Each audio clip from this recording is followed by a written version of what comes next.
এরপর আমরা রেডি হয়ে পৌঁছে গেলাম আমাদের বাড়িতে, কারণ আজকে আমাদের বাড়িতে কিছু স্পেশাল মানুষজন আসবে, তাই মা সকাল সকাল রান্না বান্না শুরু করে দিয়েছিল। আর আমি এসে দেখলাম মায়ের সমস্ত রান্না অলমোস্ট কমপ্লিট, শুধুমাত্র মাটন আর মাছের একটা প্রিপারেশন করা বাকি ছিল। চলো মা কি কি রান্না করেছে সেটাই তোমাদের সঙ্গে শেয়ার করি। ফার্স্টেই ছিল আমড়া দিয়ে টক ডাল, তারপরে বেগুন আলু দিয়ে ইলিশ মাছের ঝোল, সর্ষে ইলিশ, আমের চাটনি। তো মা এত কিছু সকাল থেকে রান্না করে ফেলেছে, আর এখন বানাচ্ছে মা ইলিশ মাছের পাতুরি।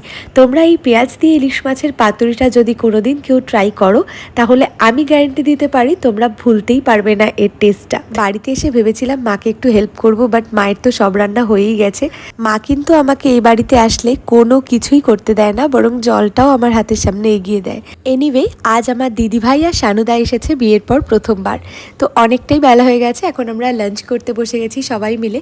আর শানুদার ডিমান্ড ছিল যে কলা পাতায় খাবে, সেই জন্য আজকে আমরা সবাই মিলে কলা পাতাতেই লাঞ্চ করেছি। সবাই মিলে একসাথে নিচে বসে খাওয়ার তো আলাদাই একটা মজা আছে। আজকের মেনুগুলো তো তোমাদের সঙ্গে অলরেডি শেয়ার করেছি, বাট পার্ট বাই পার্ট আজকে কোনো ভিডিও ক্লিপস নিতে পারিনি। শানুদা যা যা খেতে ভালোবাসে সেই আইটেমগুলোই আজকে মা রান্না করেছে।